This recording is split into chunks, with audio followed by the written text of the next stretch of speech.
Bangladesh series সামনে রেখে জোর কদমে প্রস্তুতি নিচ্ছে ভারতীয় ক্রিকেট দল। চেন্নাইয়ে এম এ চিদম্বর স্টেডিয়ামে প্রথম টেস্ট শুরুর আগে বিরাট কোহলি, রবিচন্দ্রন অশ্বিন ও রোহিত শর্মারা চিদম্বরের নেটেই নিজেদের ঝালিয়ে নিচ্ছেন।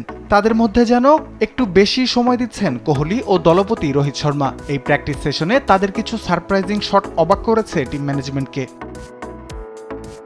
প্রায় ৮ মাস পর টেস্টে ফিরেছেন ফিটনেস সচেতন কোহলি। দীর্ঘ পরিসরে এই ম্যাচের আগে নিজেকে ঝালিয়ে তো নিতেই হবে। চিপকে ডিফেন্সের পাশাপাশি নেটে ৪ ছক্কাও মারছেন সাবলীলভাবে। অনুশীলনে ছক্কা মেরে স্টেডিয়ামের দেয়ালই ভেঙেছেন কোহলি।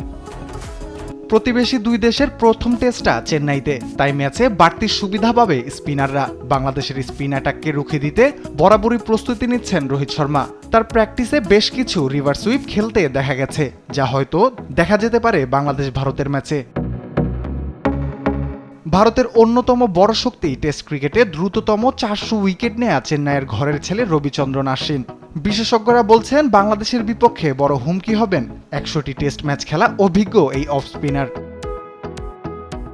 পাকিস্তানের বিপক্ষে বাংলাদেশের ঐতিহাসিক বাংলা ওয়াশের পর ভারতবর্ষের যে ছক কষেছে টাইগাররা, তা হয়তো অনেকটাই আঁচ করতে পেরেছে ভারত ক্রিকেট। তাই তো বাংলাদেশকে শক্ত প্রতিপক্ষ হিসেবে নিতে রোহিত শর্মাকে সতর্ক করেছেন ভারতের সাবেক ক্রিকেটার সুনীল গাভাস্কার। পাকিস্তানকে তাদের মাঠে হারিয়ে বাংলাদেশ প্রমাণ করেছে তারা সহজ প্রতিপক্ষ নয়। ভারতের চোখে চোখ রেখে লড়বে তারা। অতএব অবশ্যই টিম ইন্ডিয়াকে সাবধানী হতে হবে। বাংলাদেশের এই টেস্ট দলকে নিয়ে প্রত্যাশা রাখছেন ভারতের ক্রিকেট বিশ্লেষক হর্ষা ভোগলে। টাইগারদের পেস অ্যাটাক নিয়েও আশার বাণী শোনা গেল এই ধারাভাষ্যকারের কণ্ঠে। বাংলাদেশের এই টেস্ট দলটাকে আমার কাছে সেরা মনে হচ্ছে। ভারত এগিয়ে থেকে শুরু করবে, তবে আমি বাংলাদেশের কাছে লড়াই প্রত্যাশা করছি। তাদের পেস অ্যাটাকটাও অসাধারণ।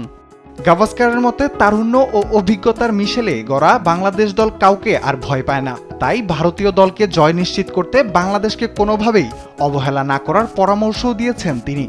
বাংলাদেশ দলে কিছু দারুণ ক্রিকেটার আছে, কিছু নতুন প্রতিভাবান খেলোয়াড় আছে যারা আর প্রতিপক্ষকে দেখে ভরকে যায় না, যা আন্তর্জাতিক ক্রিকেটে তাদের শুরুর দিনগুলোতে দেখা যেত।